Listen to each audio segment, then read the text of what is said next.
museu diferente.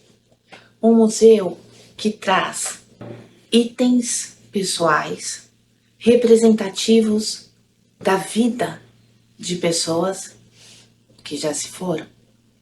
O Museu do Silêncio, uma obra da japonesa Yoko Ogawa, um texto também contemporâneo. Enzo, roda a vinheta.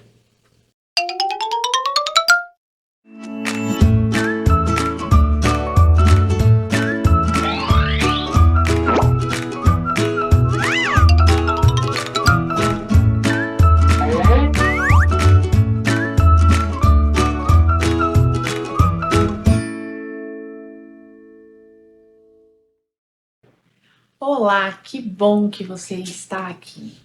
Então, dê seu like, ajude a gente já antes de assistir ao vídeo, inscreva-se no canal, acione o sininho das notificações para ser avisado dos próximos conteúdos, comente, compartilhe e vamos fazer o canal crescer para que os nossos conteúdos cheguem a mais gente. Um grande beijo e bom vídeo para você.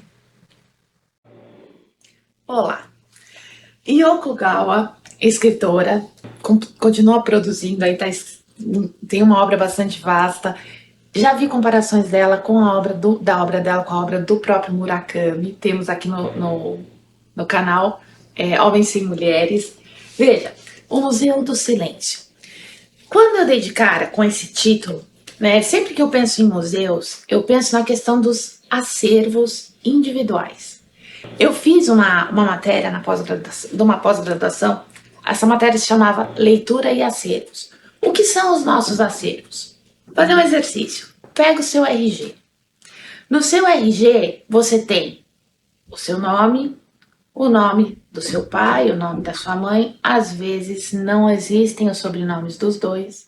Você tem a cidade onde você nasceu, o estado onde você nasceu, você tem uma data, ou seja, veja quantos elementos a gente pode abrir em leque para descobrir quem nós somos, que marcas nós carregamos, qual é a nossa ancestralidade, quais são as nossas características por conta dessa origem, o quanto, dependendo do momento em que você olha esse RG, o quanto nós estamos distantes daquelas informações que aparecem ali.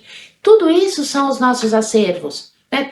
Tudo que a gente observa, tudo que nós carregamos, todas as nossas vivências nos deixam marcas.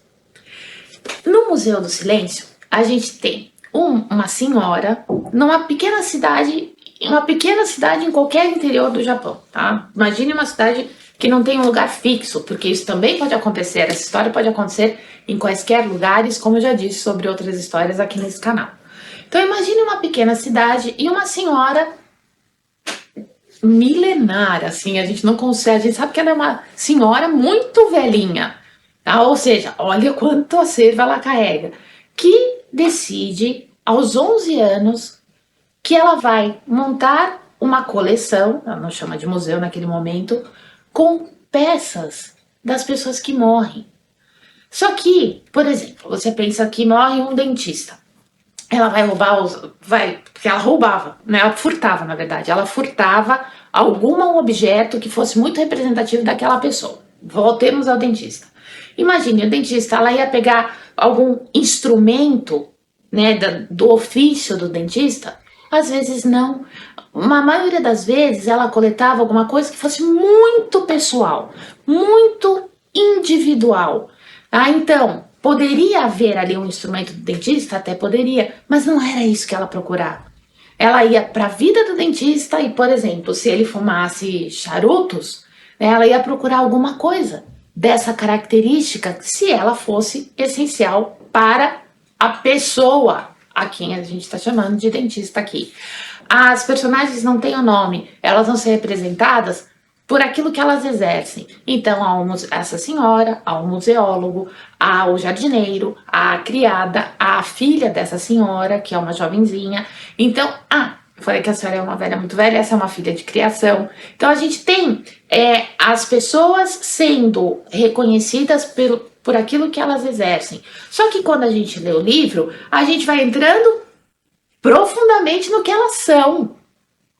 Então, de novo, cada uma dessas pessoas tem os seus acervos pessoais. né, os seus acervos individuais, as suas vivências. E é isso que importa no decorrer dessa história. Qual que é a linha mestra? É a montagem do museu, né? Então ela contrata esse museólogo, a montagem do museu com essas peças e há encontros dela com esse museólogo em que eles pegam um objeto e ela conta para ele a história do porquê ela coletou esse objeto. Só que como ela está muito idosa, essa tarefa do coletar os objetos vai passar para o museólogo. Imagine ele que sempre trabalhou em museus tradicionais, né, chegando nessa cidade e tendo que assumir aquilo que ele mais teve medo desde que ele soube que ele ia receber essa função de não só organizar aquela coleção de objetos, mas também de coletar. Cada vez que acontece uma morte, na primeira, coitado, ele quase pega as coisas e vai embora.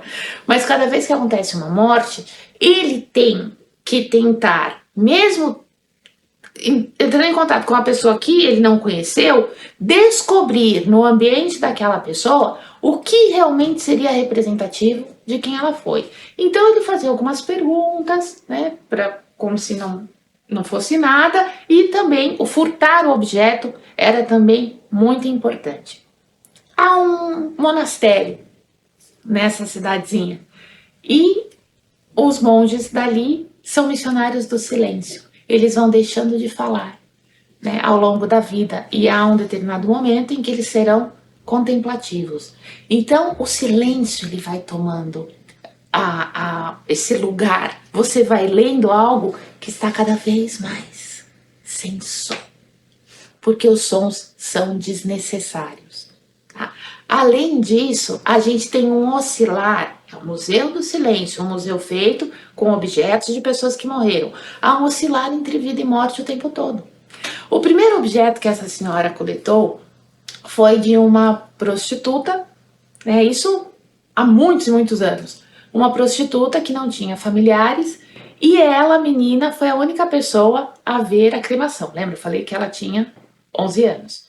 E aí, quando ficaram só cinzas, eu não conseguimos saber em que momento histórico isso acontece, mas ela tem acesso às cinzas, coisa que hoje numa cremação não, a pessoa recebe, né? O familiar recebe. Ali não. Então parece que no meio das cinzas ela vai encontrar um anel. E aí quando ela observa esse anel, anos depois ela vai descobrir que aquilo era um DIU. Hoje o DIU moderno, normalmente os DIUs hoje têm hormônios e tal, o DIU é um contraceptivo. Então, na figura da prostituta, na morte dela, você encontra a impossibilidade da vida. É esse o tipo de relação das coisas que aparecem. Ao mesmo tempo que você tem esse símbolo, naquela cidade, o que era um objeto de souvenir, né, que as pessoas poderiam comprar como lembrança, eram ovos decorados. No ovo, você tem a potencialidade da vida. Mas ao escolher o ovo para decorar, o que a pessoa fazia? Ela vazava o ovo, então a vida ia embora e a decoração acontecia apenas com a casca. O nosso museólogo, que vem de fora, ele vem de fora, mas é japonês também, ele traz o Diário de Anne Frank, que era o livro que sua mãe lia e que no leito de morte sua mãe passou para ele, e o microscópio do irmão. Uma pessoa para quem ele escreve várias vezes e reclama: puxa, você se casou, sua mulher está grávida, você não me responde, eu quero saber o bebê, meu sobrinho, minha sobrinha e tal. Num dado momento a gente vai ver essas cartas voltando, porque o destinatário é desconhecido. E aí há de novo um questionamento, só que agora com relação ao museólogo, sobre essa relação que ele tem com a vida e a morte no seu acervo, na sua intimidade. Porque enquanto ele está trabalhando para a senhora, está externo, mas vai aparecer nessa configuração da mãe que morreu e desse irmão que não responde, que não responde porque não recebe, né? E desse irmão que ele trata como vive, que em um dado momento a gente percebe que tem alguma coisa errada, a gente vê que ele tem uma dificuldade em lidar com esse contexto vida e morte. Tá? O livro, gente, é bem legal, é uma história bem bacana, em que há um assassino em série que mata mulheres e corta os mamilos de todas as mulheres que ele mata. E num dado momento, no meio da coleção da senhora, vão aparecer mamilos em um tubo de ensaio.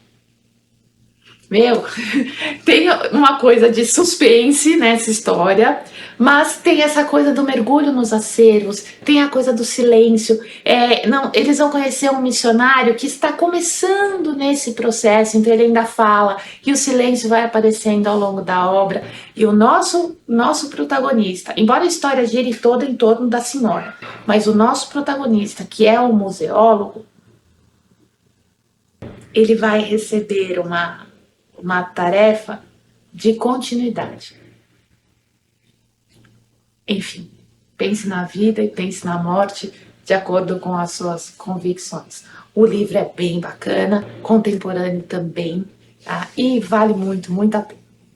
Bem, dê seu like nesse vídeo, inscreva-se no canal, acione o sininho das notificações para ser avisado dos próximos vídeos, comente, compartilhe e conheça o Museu do Silêncio.